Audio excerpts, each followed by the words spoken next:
Ladies and gentlemen, if you are watching or listening, we have a very cool guest on this week's show. He is the composer from a new movie, Danish horror film that's out now on Shudder called Nightwatch. Demons Are Forever. Trust me, it is definitely worth checking out as part of Shudder's library. But he has also worked on Eli Roth project, The Legion of Exorcists. He's also been an orchestrator on films like Live Free or Die Hard, or two that we covered on this channel right when it was starting, the Underworld Evolution movie, so the Underworld franchise, and the very cool sci-fi movie I, Robot. We are joined now by composer Ceiri Torjussen. How are you doing, man? Good, thanks. Good. Thanks for having me. So right away, I was saying before we started recording that watching this movie on Shudder in the Danish language with the actors, not dubbed over or anything, just watching it with the subtitles, definitely added to the overall emotion of this film. Like, this movie is creepy from multiple levels. Like, there are multiple aspects that are creepy about this movie, but most importantly on the creepy factor to me was the performance that the cast puts in, that your music like complements so well with the overall picture of this movie. What was it like for you to come on board and get to write the music for this thing? Oh, it was a blast. I'd worked with Ola, the director, Ola Bonadal, on his previous film, The Bombardment, which is on Netflix right now. Okay. Excellent World War II film. I'd co-scored that with Marco Beltrami and Buck Sanders. And Marco, who's a guy I've worked for many years, kind of a mentor to me, I'd been working with Ola for many years. And so I'd kind of known him over the years working with Marco.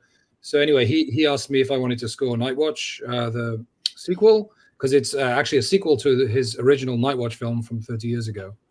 Oh, wow. Which he is then, making 30 years later. And also, so it was originally made in 94, the original Nightwatch, and I think then Miramax made a remake of it in about 97 with Ewan McGregor. Yes. That was the US remake. And so this is a sequel to the original movie. So that is wild, because the Ewan McGregor remake, 97, that is right around the time that I am being allowed to watch horror movies on my own. and so that movie with Ewan McGregor, I distinctly remember. And so it's not until you get a little bit older that you kind of realize that is, like you're saying, a remake to the original that came out before that. And now that you're saying that this one is a sequel to that one, I'm going to have to go back and watch the original and this one again, and as kind of a full thing. That's really cool that he got to come back, 30 some odd years later and follow up his own story. Yeah. I mean, he kind of wrote the original film. It was one of his, I think it's probably his biggest early hit, Ola. And then he came back and wrote this great sequel. And it holds up. You don't have to watch the original, but it really informs the story if you know the original story. Yeah. With that, you're getting, the way with interviewing different composers, I've always asked them, do you ever get to, go out on set or anything? This being a foreign film, I can imagine that would have made it pretty hard for you to do, but did you happen to go out there? No, I didn't, because I was only hired well into post-production. Oh, okay. Okay. I was brought on pretty late, so they'd already shot the whole film. They were editing. Obviously, if I'd have had the opportunity, I would have, because I love seeing the film being made on set. It sort of informs it in a different way, Sure. No, this one was very much in post, and started from that point. But yeah, it was a great project, and it was really fun, and Ola was great to work with. And funnily enough, is in Danish, and my Danish is non-existent. And for the first month or so, because they were constantly editing, they didn't want to have to send it to a translator every time to get subtitles made. Or I guess, I don't know, they could have done the AI subtitles probably, but I didn't get a subtitle version for about a month, until about a month in. Holy smokes. I was just having to work from a script and trying to guess what on earth they're saying, you know. So that was a new challenge. So you had the script in English available to you though. Yeah. So you were able to somewhat put it together then. Right. Can imagine how it would have been if you didn't even have that, and now you're just filling in it in your own mind's eye. But did you, so coming in so late, did you have like temp music or anything, or what were you working with? Actually, on this one, it was a really cool project because it's one of the very few films I've done and they really didn't have any temp music. Wow.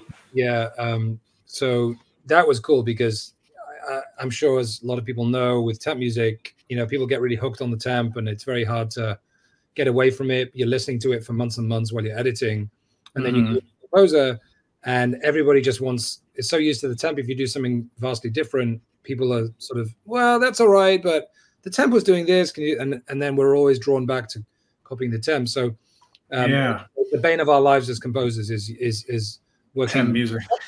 So in this instance, there was no temp music, and Ola just put his trust in me and said, "Go for it." And it was great because it was very liberating, you know, a blank slate, and I was really able to experiment and have fun with the score. That's awesome, man. That seems like you were able to just kind of have the first overall take it at it, and them, like you know, like you're saying, having fresh ears. Yeah. Definitely, I'm sure, helps convey the message that you're trying to do as the composer. Yeah. Sorry, go on. No, I was just going to say I never really thought about the temp music as, you know, like how you're saying, almost being like your own worst competition for it's already made the first impression. That's really interesting. Yeah, and also Ola didn't want cliches. He wanted to try to avoid the horror cliches, which is a tall order with horror movies. You know, people, you know, whether they're cliches or whether they're things that work, I don't know. But Ola was very sensitive to avoiding cliches. So the fact that there was no temp music helped that, you know, trying to avoid the cliches. I was able to do something. And I'll say this as a compliment to you, man. It's even like what I guess one would point to as a cliche, kind of like the orchestral riser, like as suspense is building. You could hear your own unique spin on even like that horror score cliche, which was cool. Right. What did you use to kind of compose that sound, that horror riser sound? Well, I did. I in the score I explored a lot of note glissandos, note bending. So there's a lot of kind of low kind of grumbly stuff. And then I thought, well, we could do the same thing in reverse and have it rising. But I was interested in shepherd tones and risset tones, which they're basically this phenomenon in audio, in physics, really, that of having a tone that's constantly sounds like it's constantly going up, infinitely rising sound. And so I kind of used that idea using synths, but then I doubled it with violins and having this constantly rising. So it's kind of like a riser that just keeps going and going and going. And this sort of gives you this feeling of nausea, this kind of like this thing that's never going to end. There's just yeah. And that's what it did. It was like that pins and needles feeling that I was getting, like as it kept dragging out, it was added to the vibe of the movie perfectly. So congratulations, man. Thank you. There was some stuff that I had found out going into this interview, and you, I guess, incorporated some of the sounds that your daughter's toys make at one point into your overall work. Tell me this story. Yeah, that was actually one cue. That was a really fun cue to write. There's a scene in the for those who haven't seen it. There's a scene in this hospital. I don't want to give this plot away, but essentially there's like a circus parade that goes through the hospital. So there's people marching, and they're kind of all dressed up as clowns and everything. And so they had a live track. What was it? No, they had a temp track on that section, just kind of the circus music that Ola hated. And so he wanted me to create something that they look like they're playing. So they're all playing instruments on screen. So I and my daughter both have a good collection of toy instruments. So I thought, well, why not bring in Anne when she's 7? So I brought her in and had her play a lot of the instruments. And I had a sort of tuba and ukulele. I tracked some tuba and ukulele and a few other things, and then had Anwen improvise with toy instruments on top of it. So that was a really fun one. And then my wife and my daughter and I all shouted sort of haze and everything. It's on the soundtrack. You can hear it's called Hedge Parade or Hay Parade in Danish. That concept, it is pretty creepy, man. Like not the concept that you're doing that with your daughter. That's pretty cool that you guys are, almost semi co-composing this effect into this music that is actually didn't see the picture though. I was too early for it. But the fact that it's done with kids' toys adds an even extra layer to it. You know what I mean? Right. Like, yeah, but it's not like a creepy kids music. It's a fun bouncy circus track. It's like for sure. Yeah. But that when people see it, I think they'll have an extra appreciation for it, knowing that that's how the overall sound came together. Man, that's a cool story. I hope so.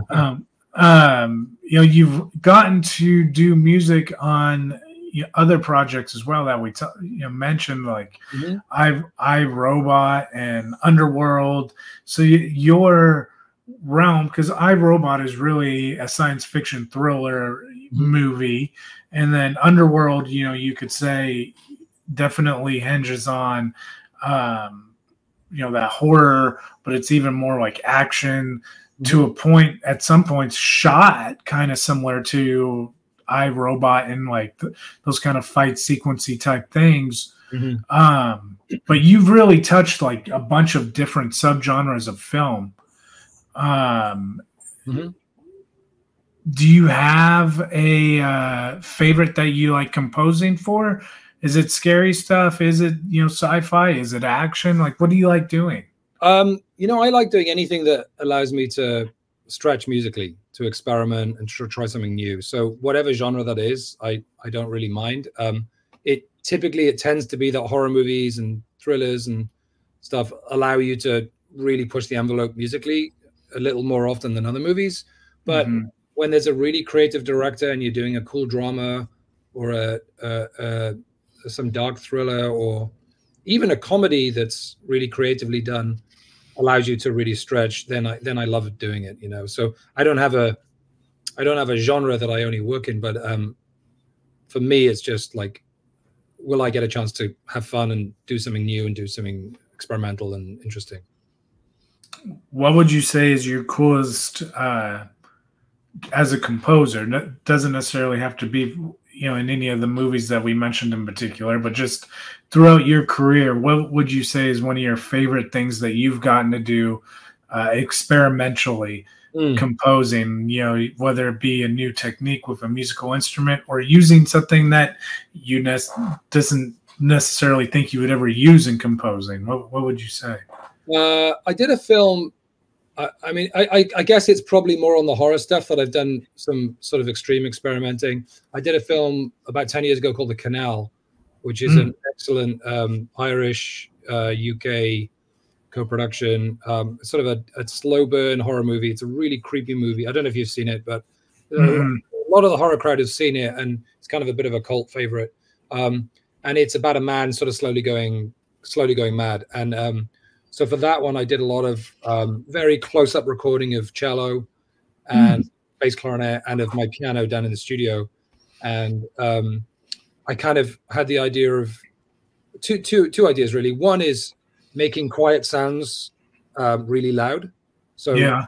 recording things really quietly and then amplifying them like crazy and compressing them to make it like it's like in your head kind of thing. Sure. And the other idea was to try to create original sounds out of acoustic instruments, but that you couldn't tell what the source was. So it's unrecognizable sounds that weren't using synths. That was kind of much. So that the canal is full of that. And then I used a lot of those sounds again in a film called Jack Goes Home, a film with Kieran Culkin in, and then another film called Primal Rage, which is a Bigfoot movie. Yes. You seen that one?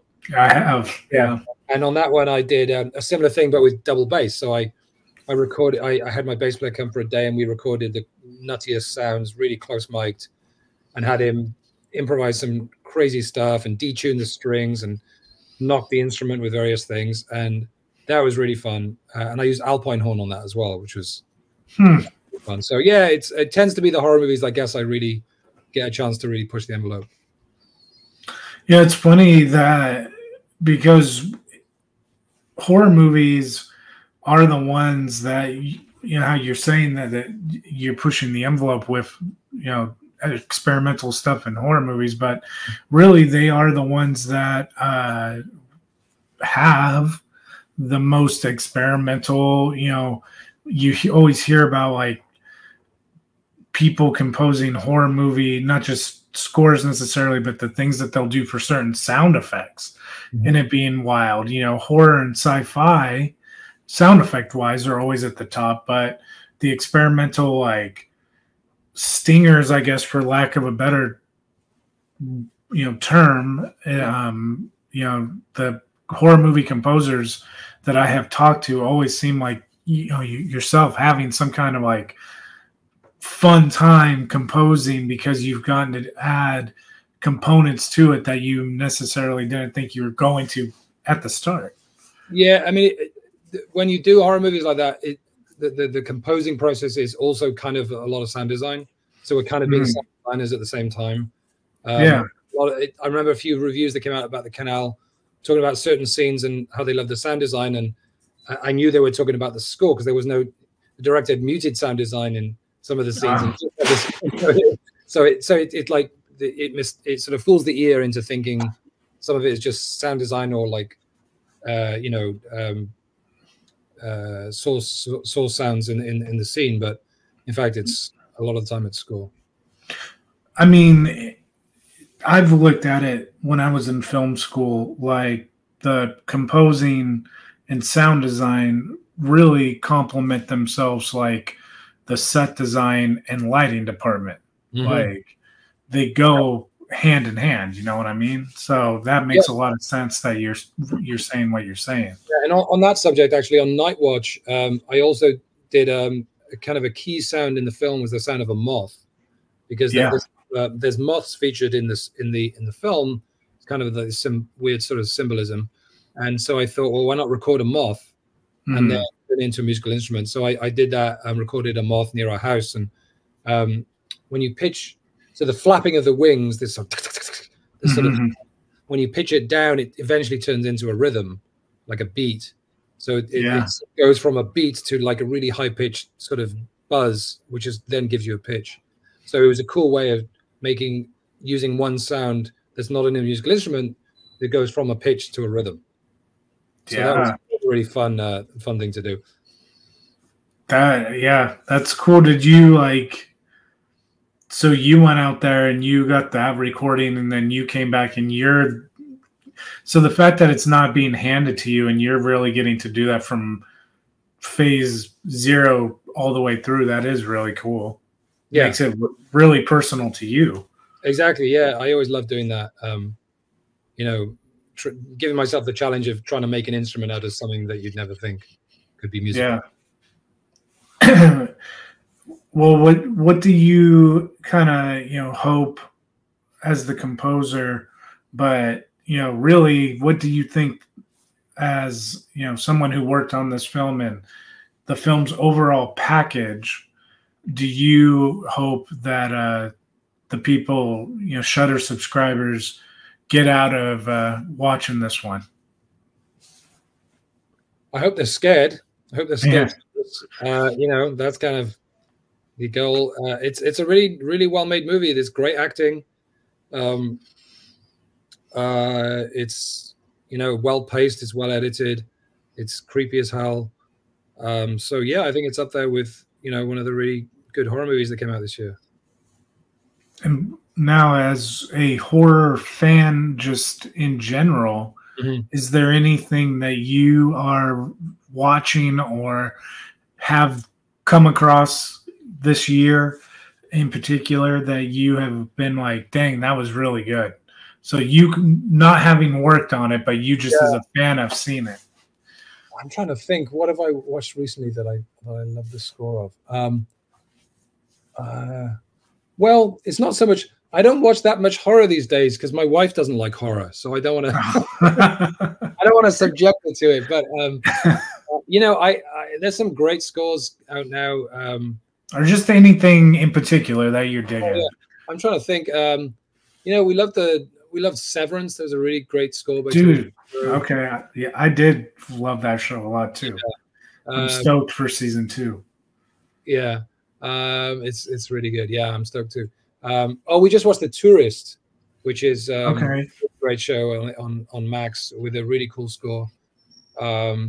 Beef, I thought was an amazing score. That was good.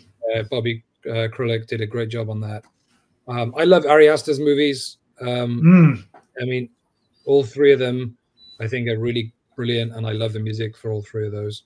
Have you seen the trailer for his Sasquatch movie he's about to come out with? Yeah, no. Is it a Sasquatch movie? Yeah, it looks... it's like Sasquatch Summer or something ridiculous like that. This looks like over the top. It's like a Sasquatch family movie. Is that an Ari Aster movie? I believe so, yes. Oh, yeah, I did see the trailer for that. It looked amazing. Yeah. With Jesse Eisenberg? Yes.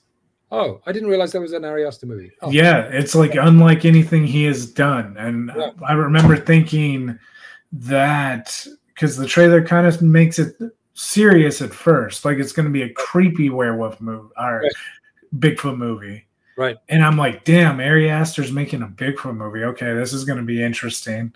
But then, yeah, the pivot is that it's unlike anything he's ever done before. Right. So I'm 99% sure it's an Ari Aster thing. So it should be interesting. Well, whatever it is, it sounds fun. Yeah. Yeah. But where can people, kind of keep track of you and the things that you are working on to be able to, see your work on film or listen to your music or whatever? Which is ceiri.com, CEIRI.com. And there's a lot of my work on there, a lot of my music. I'm also on Instagram at Ceiri_composer, I think, or at Ceiri Composer. And I'm on Facebook. So, yeah. Right on. And we will definitely link Ceiri's website in the show notes for you guys. So you can definitely click on there and then see all of the cool stuff that he has done here in the movies that, just like what we found out, the Sasquatch Bigfoot movie that you worked on. I love that movie, dude. It's a real trip to work on that. You know what is great is because it was Patrick's first feature, Patrick McGee, the director. He's mostly a creature effects guy. He's an amazing creature effects guy. But he directed this film, and there's the first act has some dialogue, and then but in the second and third act, there's almost no dialogue.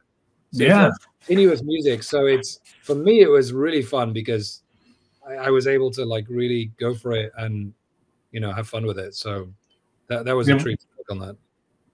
We, when this podcast first came out, we didn't have a guest every week. And so on the weeks that we didn't, we would I would have like a co-host, and it'd be like a book club thing. We will like have picked a movie and then, given our take on the movie and gone over it and stuff. And that was one of the movies at the time. I don't remember the website that hooked it up for us, but we had gotten a screener of the movie.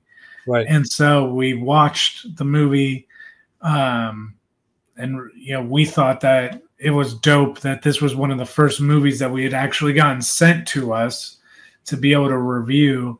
But on top of it, like, the movie in itself was so unique. And then it was kind of like the beginning of this indie horror renaissance that's happening, where all these indie projects right now in the horror movie genre, as a whole, are really getting, noticed and distributed way better than they would have been 10 years ago. Like, it really is a golden age. And that Bigfoot movie, for a reason, like you said, their dialogue completely disappears, and it's like you're watching this live action, like, it's like a survival movie. Yeah, like, I was even gonna say like a play, like, because you're just like, you're watching this drama unfold, and it's you like putting it together, because it's the score carrying the movie. It was really well done, man. Thank you.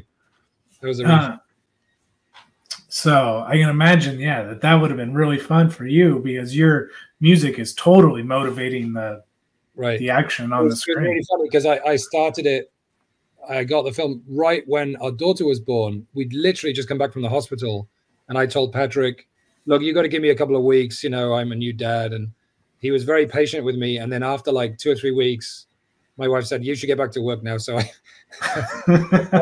and, we had a 1-month-old baby upstairs, and that was right, horrific Bigfoot horror music. Yeah. It was the weirdest counterpoint I've ever done in my life, I think. That's pretty rad. Like, that's a hell of a way to get back to work. Yeah. Well, man, thank you so much for taking the time to be on the show with me today. And like I said, we will definitely, link your page in the show notes, and, we will find you and tag you on the others. And we will get to this movie on Shudder in front of as many people as possible, because, like I said, it is one of the coolest things really in the last couple of years I have discovered, to watch a foreign language horror film in its original language. This is a Danish horror film, so that was new for me. I hadn't seen any horror in this language before. So the emotion in which comes across in doing that over, it being dubbed in English is like tenfold. And so to hear Danish actors and actresses do a horror movie was really cool. And your music is just a cherry on top, man. So congratulations again. Thank you so much. And thanks for watching. No problem. And